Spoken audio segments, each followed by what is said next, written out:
Tere! Mina olen Kairi Pauskar. Olen aidanud oma elus ehitada erinevaid tehnoloogiaorganisatsioone ja aitan täna erinevaid startup'e just personali ja organisatsiooni ehitamise alal. Samas annan ka tunde ja kus aitan just noortel kasvatada endas ettevõtlikkust.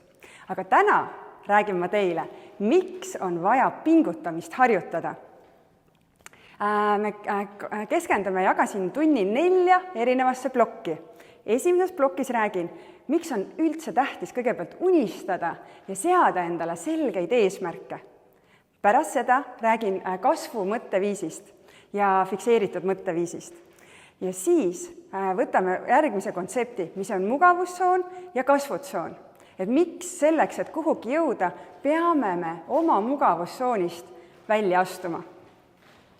Ja 4. plokis keskendume sellele, miks on tähtis õppida oma vigadest, miks on vaja vigu analüüsida ja mõelda, mida me selleks tulevikuks õpime ja mis tähendab järjepidev pingutus. Et kui oluline on just see järjepidevus pingutamise juures, et me võime küll teha mingisuguse väga suure pingutuse ühekordselt, aga sellest ei ole pikaajalist mõju. Nii, aga lähme siis erinevate plokkide sisse. Unistamine ja eesmärgid. Selleks, kui sa tead, kuhu sa tahad välja jõuda, et mis on sinu siht, siis on sul väga palju lihtsam seda raskusi taluda. Sest et pingutamine on raske. Pingutamine ei tule lihtsalt, sa pead nägema vaeva, võib-olla palju õppima või harjutama, olenemata, kui sa tahad saada uusi teadmisi või harjutada mingisugust tegevust. Saada paremaks näiteks muusikas, saada paremaks spordis, et sa pead neid tegevusi tegema ja see on raske, sa pead kogu aeg pingutama. Ja kui sa tead, miks sa seda teed, millest sa üldse unistad, siis on seda pingutust palju lihtsam taluda ja saada hakkama selle pingutusega.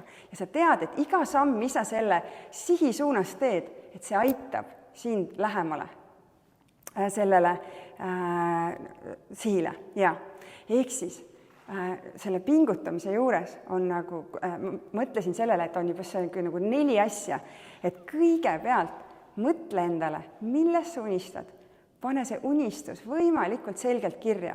Siis selleks, et selle unistamiseni jõuda, pane eesmärgid. Me kohe vaatame ka ühte mudelit, kuidas eesmärke seada. Aga jaa, sa saad teha eesmärgi, jagada selle unistuseni jõudmise väiksemateks tükkideks, väiksemateks sammudeks. Mis on see üks asi, mida sa saad juba homme teha või juba täna teha, et liikuda väikeste sammudega. Ja eesmärgid peavad olema selged, nad peavad olema tähtajalised, et sa saaksid aru, kas sa nagu lähed nendes suunas või mitte. Ja kui sul on selge sinu unistus ja eesmärgid, siis tulebki hakata pingutama, näha selgelt vaeva, kas siis õppida, kas siis harjutada, oleneb, mis see sinu eesmärk või unistus on. Ja siis sa jõuad tulemuseni. Et ühesõnaga, et unistus, eesmärk, pingutus ja siis tulemus. Et tavaliselt tulemused ei tule niisama. Ja üks soovitus ongi see, kuidas üks hea eesmärgistamise mudel on Grow mudel, millest ma täna natuke tunnis räägin ja mida te saate tegelikult võib-olla siis pärast seda videot ka ise harjutada. Et G-täht tähistab just goal'i ehk siis eesmärki. Sõnasta väga selge eesmärk, mida sa tahad saavutada. Siis reality on R-täht. Mis see tegelikkus täna on? No võtame näite, võtame selle mudeli jaoks ühe näite. Näiteks kujutame ette, et sinu unistus on saada väga heaks avalikuks esinejaks. Siis eesmärk ongi selge. Tahan esineda tulevikus näiteks TED Talkil lavadel.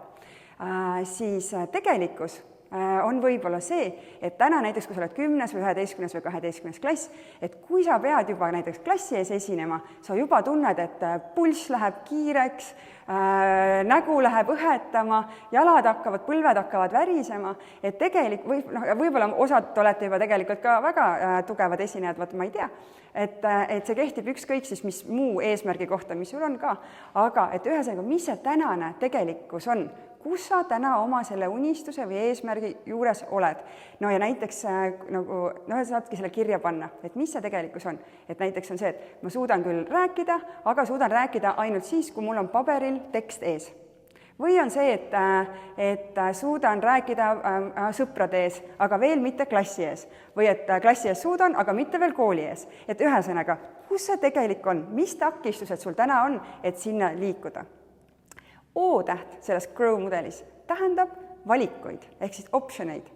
Et sa saad mõelda, et ühtegi ainult üks tee pole olemas, et alati on sul palju valikuid. Sul ongi võimalik hakata seda oma siis näiteks esinejaks saamist ühtede valikute najal kasvatama või teiste, et sa võid hakata lihtsalt koolis otsida neid võimalusi, sa võid minna tegema mingisugust huvitegevust, kus sul on vaja olla avalikult esineda.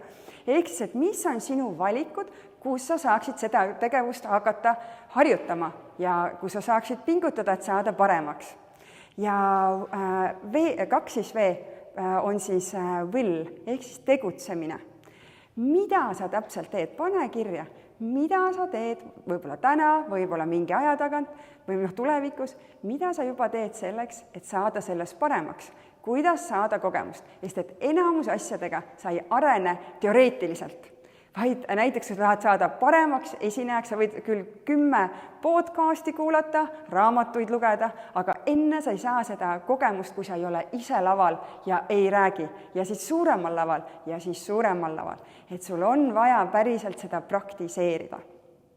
Et soovitangi siis seda mudelit näiteks kasutada. Et tegelikult on väga palju erinevaid eesmärgistamise mudeleid.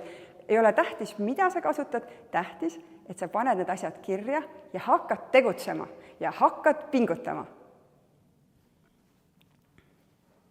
Ja tänase siis tunni esimene ülesanne, kus võib ka teha praegu pausi, aga võib ka pärast teha, aga esimene ülesanne on see, võta aega ja esiteks pane kirja oma unistus.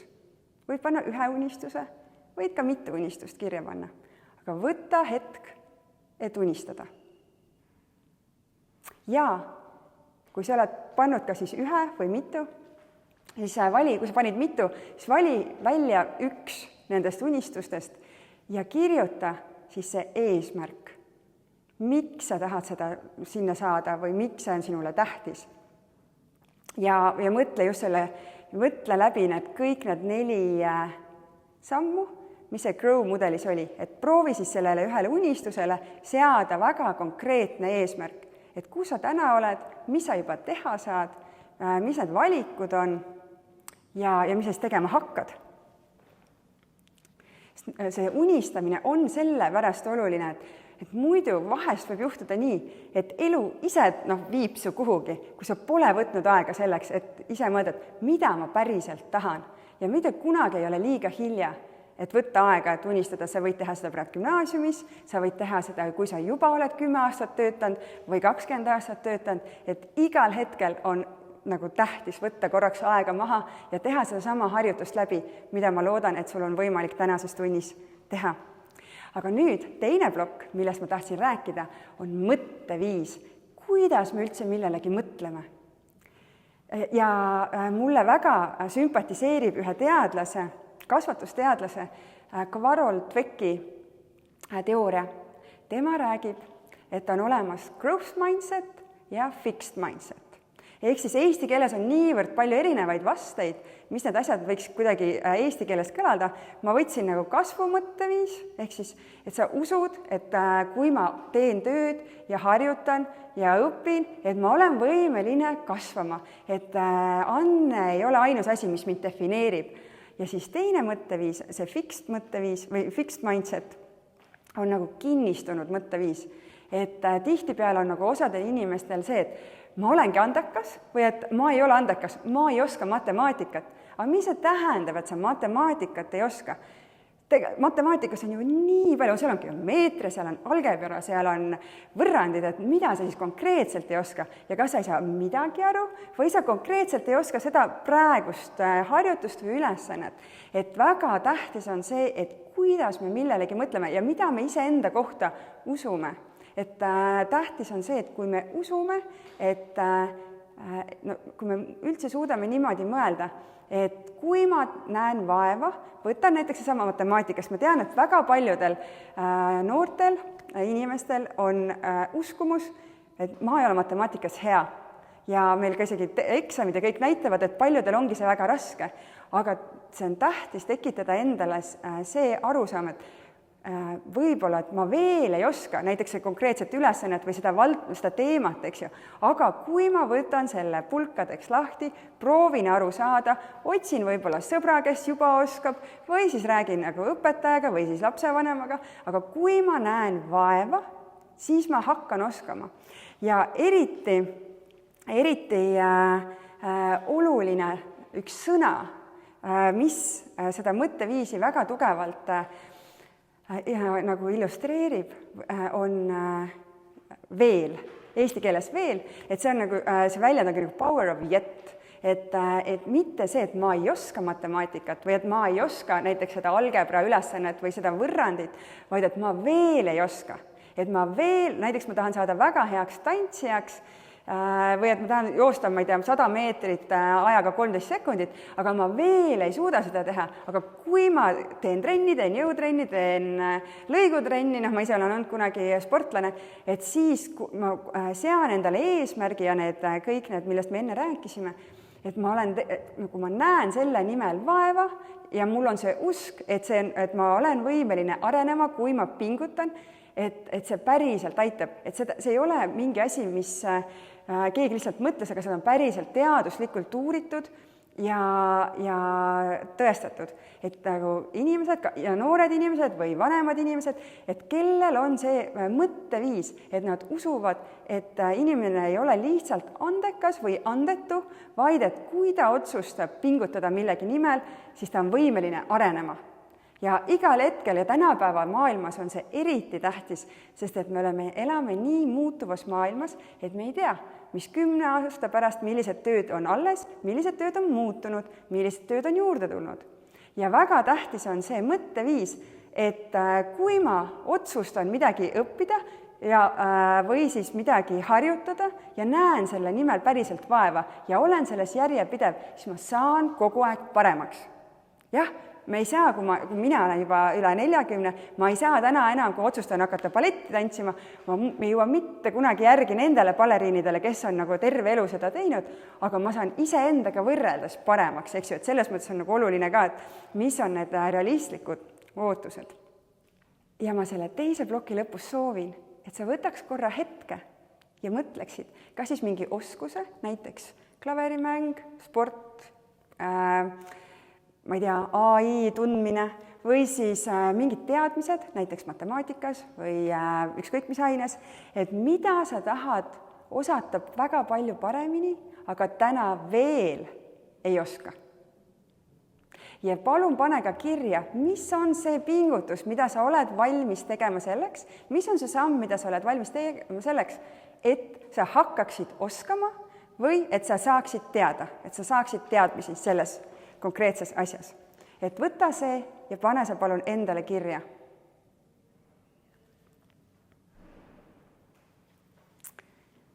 Meie kolmas plokk või kolmas osa tänasest tunnist tahan rääkida teile mugavustsoonist ja kasvutsoonist. Ja palju erinevates teooriates on seal veel vahel hirmutsoon või siis pärast kasvutsooni on hirmutsoon või paanikatsoon, aga ma tahan tegelikult rääkida teile ainult 2 tsoonist, mugavustsoon ja kasvutsoon.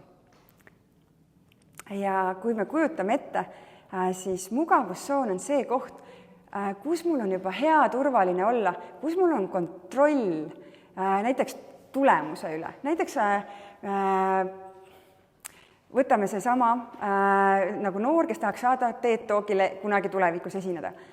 Tema võib-olla mugavustsoon on see, et ta nagu suudab klassi ees rääkida sõpradele või nagu tunni materjali suudab kõva häälega rääkida. See on tema mugavustsoon. Ja on need inimesed, kes ei ole mitte kunagi valmis oma sammu, sest see nagu on hirmutav, selleks on vaja julgust, et teha see samm mugavustsoonist kasvutsooni. Sest et seal vahepeal sa võid ebaõnnestuda, sa võid võib-olla keegi nagu arvab midagi, saad mingit kriitilist tagasisidet, et kõik asjad on nagu võimalikud ja paljud inimesed sellepärast ei julgegi mitte kunagi mugavustsoonis seda sammu välja teha, sest et nad tunduvad nagu, siis on nad, sa oled nagu selles mõttes haavatav. Aga kui seesama näiteks noor ei hakkaks mitte kunagi suuremale auditooriumile esinema, siis ta ei jõuakski sinna TED Talki lavale, sest et ta nagu ei saaks areneda. Ja tähtis ongi see, et sa teed selle sammu sinna kasvutsooni, et sa ületad oma selle hirmu ja sa julged pingutada.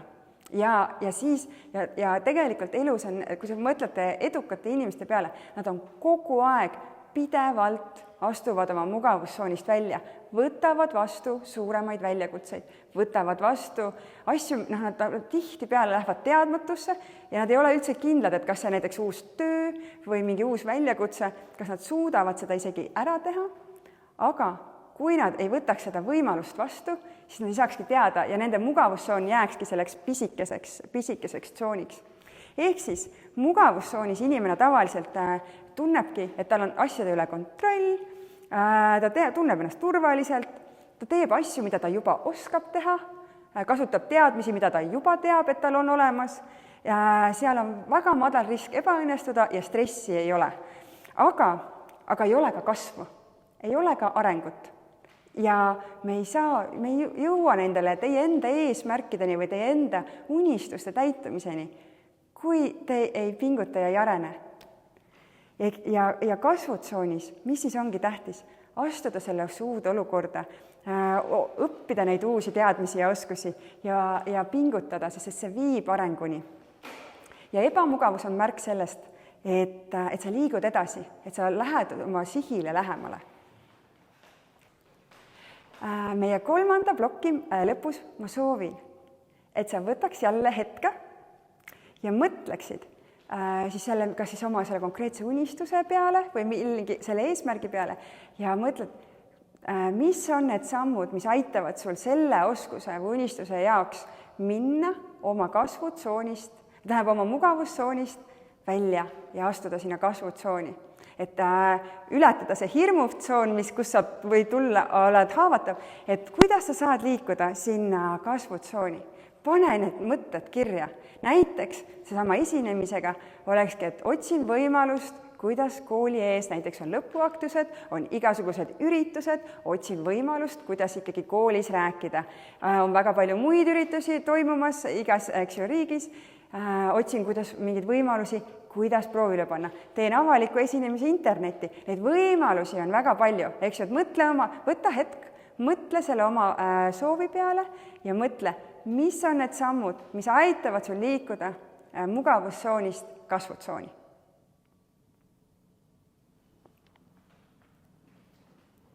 Ja kirjuta, miks see on sulle oluline, mis on esimene väike samm, mida sa saad teha selle suunas ja millal sa seda proovid. Sest et väga palju võib juhtuda seda, et ma kunagi hakkan tegema, ma ühel hetkel hakkan pingutama, homme võtan kaalust alla, mida iganes.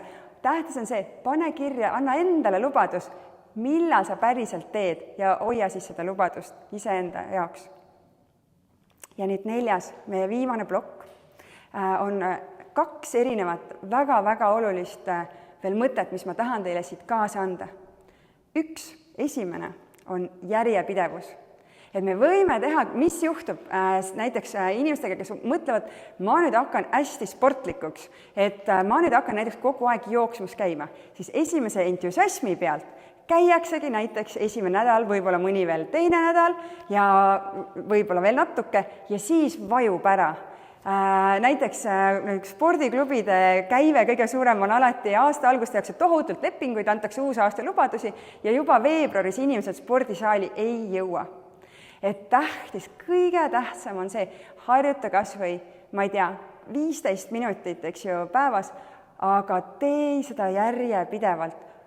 Päevast päeva, nädalast nädalasse, kuust kuusse. Et kui sul on mingi unistus või sul on mingi soov kuhugi jõuda mingis valdkonnas, siis kõige tähtsam on järjepidevus, järjepidev pingutus. See on see, mis tegelikult päriselt sind aitab arengule. Ja nagu on öeldud, et andekus võib anda inimesele väga hea stardi, aga areng ise tuleb ikkagi järjepidevast pingutusest. Ja üleüldse on ka jällegi teaduslikult uuritud, et selleks, et saada tõeliselt meistriks või meisterlikuks mingis aja, olgu see muusika, olgu see sport, olgu see male, olgu see põhimõtteliselt ükskõik mis valdkond, et kui sa tahad ikkagi tõeliselt tippu ükskõik mis alal jõuda, siis on vähemalt 10 000 tundi, et sa pead seda järjepidevalt mõtestatult seda harjutust tegema või selle valdkonnaga tegelema. Või siis nagu, eks ju, teadmisi omandama. Et see on ülioluline, on just see järjepidevus. Ja üks siis USA tippkorvpallur, mulle õudselt see mõte meeldis, siis ma mõtlesin, et ma panengi teile selle slaidile ka. Tema ütles, et raske töö võidab andekuse juhul, kui andekas ei viitsi pingutada. Et kui andekas ei tee tööd ja ei pinguta, siis ühel hetkel see kes pingutab ja see, kes teeb tööd, jõuab temast ikkagi ette. Ja teine mõte, mida ma tahan siia lõppu jätta, lisaks selle järjepidevusele, on vigadest õppimine. Kui oluline on vigadest õppimine? Ja see, et kui te lähete sellest mugavustsoonist, jõuate sinna kasvutsooni, nagu ma ütlesin, et miks paljud inimesed ei julgegi seda sammu teha, on see, et sa võid eksida, sa võid ebaõnnestuda, aga nagu eksimised ja ebaõnnestumised on tegelikult kõige parem viis üldse kasvada. Näiteks ma tean, on nagu paljud investorid, kes otsivadki nagu organisatsioonide asutajaid, kes on juba mõne oma firma võib-olla ebaõnnestunud, aga nad on saanud sellest tohutu kogemuse. Teine nurk, mis on siin ebaõnnestumiste juures väga oluline või vigade tegemise juures väga oluline, on see, et lihtsalt vigu tehes või lihtsalt ebaõnnestudes me ka midagi ei õpi, vaid et me peame võtma siis selle hetke, et mõelda, mida me siis õppisime, mis siis läks valesti ja mida me siis tulevikus saame teha paremini, teisiti või mille nagu peale üldse nagu mõelda. Et väga tähtis on ikkagi see nagu selline reflekteerimine, või et sa mõtled ka, et mida ma sellest õppisin. Sest kui sa seda osa üldse ei tee, siis sa võib-olla jäädki nagu ebaõnnestud, aga ega ei õpi midagi. Ehk siis see on väga oluline osa selle nagu ebaõnnestumiste juures. Ja ma aitasin mingil hetkel oma elus TransferWise'i või Wise'i ehitada ja meie asutaja Taavet, tema ütles mega hästi, et ebaõnnestumine ei ole patt, aga mitte proovimine on. Ja julgusta ennast ja teisi proovima. Et see on tegelikult ongi edu võti. Et kui me tahame liikuda kiiresti, me tahame teha innovatsiooni, me tahame organisatsioonina teha arengut, eks ju, ja jõuda paremate tulemusteni või suuremate unistusteni, siis me peame proovima, me peame katsetama ja olema väljapool seda mugavustsooni. Ja Albert Einstein on ka öelnud, et kui sa pole kunagi eksinud, siis sa pole proovinud kunagi midagi uut. Nii et olge julged. Ja siis selle ploki lõpus ma soovin, et sa kirjutaksid, mõtle nüüd, võta see hetk, et mõtle viimase ebaõnnestumise peale, mis iganes valdkonnas see oli, et mõtle korraks selle peale ja pane endale paar punkti kirja. Mida sa sellest õppisid?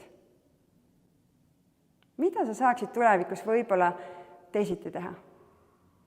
Ükskõik oli see suhetega mingi teema, oli see kooliga mingi teema, väljapool kooli mingi teema. Võta enda jaoks iseendale see hetk ja pane see enda jaoks kirja.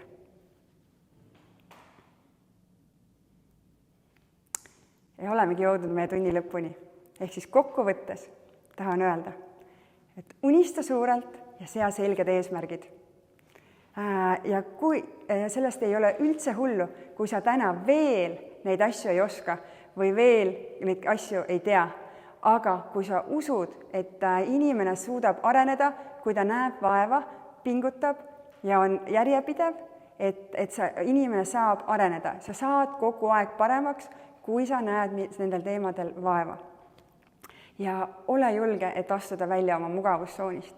sa ei pea olema mugavustsoonist väljas iga päev, igal hetkel, sest see on teistpidi sellisele vaimsele tervisele ja võib-olla heaolule halb, aga mõtle just võib-olla mõni asi elus, mingi valdkond, kus sa tahad areneda, et just selles kohas proovi siis kogu aeg oma mugavustsooni piire suurendada, et seda pidevalt olla seal just kasvutsoonis. Ja pea meeles just seda, et väga tähtis on järjepidevus ja väga tähtis on teadlik vigadest õppimine. Mitte lihtsalt vigade tegemine, vaid ikkagi ebaõnnestumiste peale mõtlemine, et mis sa saad teha oma elus paremaks. Ehk siis see viimane joonis, mis see kogu tunni kokku võtab, kus on see suur unistus ja sa sead selged eesmärgid ja siis sa pead järjepidevalt pingutama, teadlikult mõtlema siis oma vigade peale ja omama sellist growth mindseti või sellist kasvu mõtteviisi. Ja siis sa jõuad tulemusteni. Nii, et ma tänan teid ja soovin südamest, et unistaksite suurelt, näeksite vaeva ja jõuaksite tulemusteni. Aitäh teile!